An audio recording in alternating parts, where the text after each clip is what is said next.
Yo quiero saludar al abogado Juan Manuel Rafali, constitucionalista, porque creo que hay cosas que debemos explicar en relación a este estado de excepción y a esta suspensión de garantías en varios municipios del estado Táchira.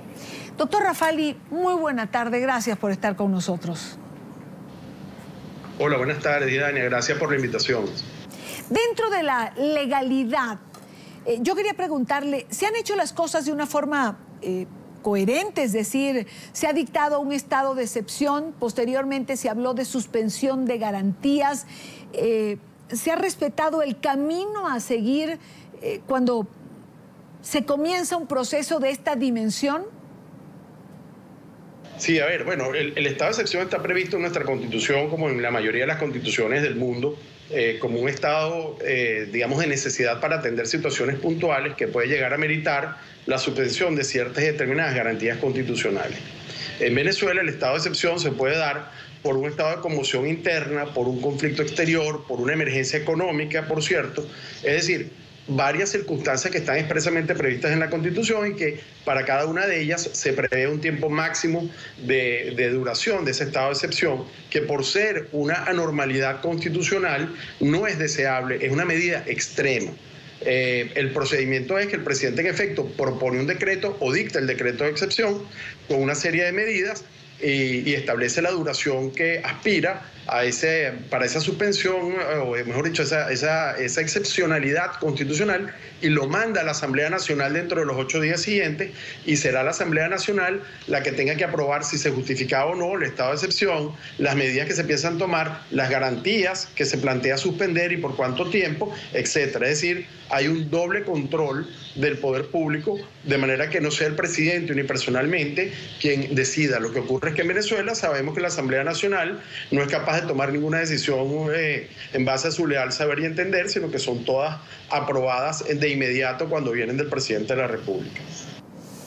Abogado Rafali, ¿ameritaba la situación esta excepcionalidad constitucional?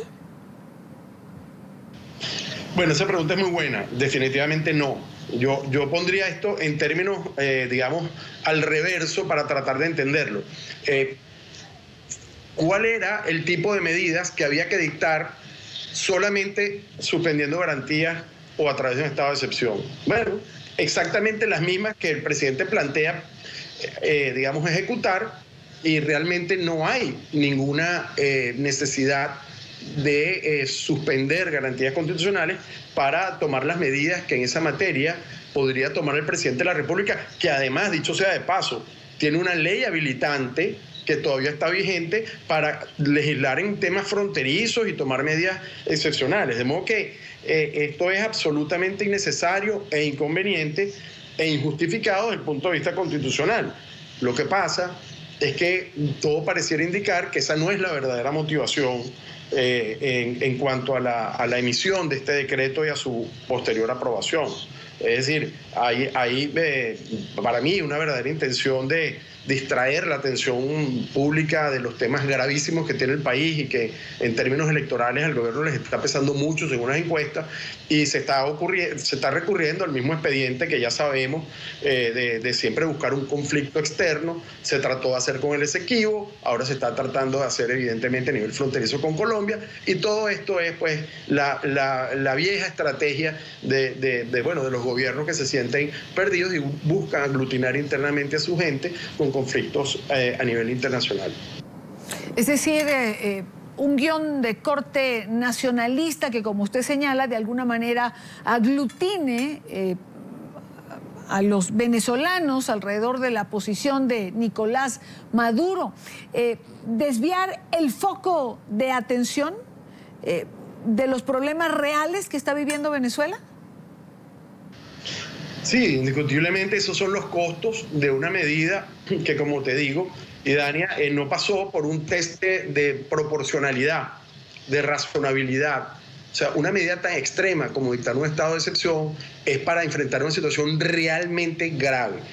Ninguna medida que se plantee tomar a nivel fronterizo y con esta lamentable situación de funcionarios pues fallecidos en esa situación que ocurrió, pues ameritaba un estado de excepción. Miren, yo debo recordar que el presidente Chávez llegó a mover tanques de la frontera sin suspender ninguna garantía y sin decretar un estado excepcional dentro del ordenamiento constitucional. Es decir, no hacía falta esto. Esto es una medida efectista, una medida electorera, es una medida estratégica, pero no era una necesidad. Y lo lamentable es que los costos son enormes, pues evidentemente para esas familias, para el comercio fronterizo, pero esos son los costos que no se miden, porque bueno, la idea es siempre tratar de buscar la manera de mejorar la situación en las encuestas, que evidentemente, por lo que pareciera, están siendo muy negativas para el gobierno del presidente Maduro.